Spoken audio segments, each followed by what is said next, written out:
Оорукананын ичи толук капиталдык оңдоодон чыгарылып, бейтаптар жатуучу бөлмөлөргө чейин ысык суу, муздак суу киргизилип, сан үзделдер орнотулган. Бул дарыгерлерди кубандырууда. Ал эми сыркоолоп келип жатып дарылангандарга да ыңгайлуу шарттар бар дейт мындагылар. Түрктөр жардамы менен ушул жерди ремонт кылганбыз. Бардык ызык суу, муздак суу, туалет, душ, ванна бардык шарты бар. Төрөт бөлүмүндө, балдар бөлүмүндө дагы ушундай капиталдык ремонттон өткөн.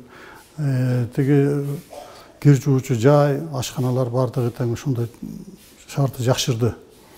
Эми биздин айлыгыбызды көтөрүп атышат. Былтыр деле бир жолу көтөрүштү. Быйыл дагы ушу апрель айынан баштап да айлыгыбыз көбөйдү. Ушу Кыргызстанда каражат чектелгенине, чектүү болгонуна карабастан, ушу президенттин көрсөтмөсү менен жакшы жылыштар болуп атат. Медицина кызматкерлерине жакшы көңүл буруп, мурункудан шарт түзүп берип атышат. Президентке рахмат. Ооруканада көйгөйлөр да жок эмес. Тез жардам автоунаасынын эскилиги жетип жүрбөй калган. Учурда номер 8 үй бүлөлүк дарыгерлер тобу аймактык оорукана менен биригип ынтымакта иштеп жатышат. Дарыгерлер лаборатордук жана клиникалык эпидемиологиялык тастыкталган COVID-19 илдетине каршы эмдөө иштерин шарттын ооругуна карабастан ийгиликтүү жүргүзүүгө жетишкен. Учурда деле эмдөө иштери жүрүп жатат.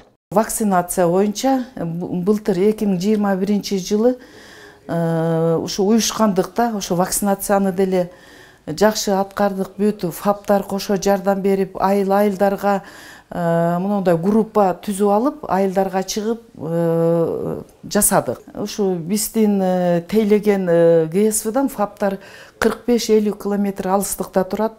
Ошол бизде көбүнчө мындай машина каражаты, машина скорыйыбыз бар, бирок эски.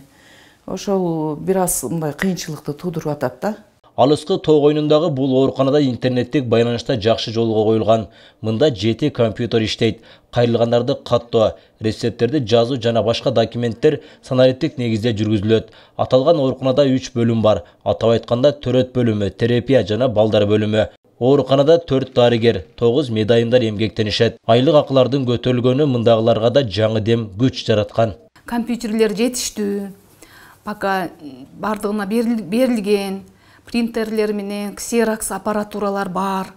Анан ошондой эле бизге дагы абдан ыңгайлуу болду мына электрондоштуруу варианты. Негеден илгеркидей рецепт жазып отурбайсың. Электрондуу вариантта эле эмеге берип койсоң, и пациенттерге да жакшы болду, көрүнгөн адамдарга да. Калктын ден соолугуна кам көрүп, ооруканаларга шарттарды түзүү бүгүнкү күндө жакшы колго алынууда. Ильяс Турдубай уулу, Абдымон Калбаев, Нурболот Мамбеталиев, Аксы району.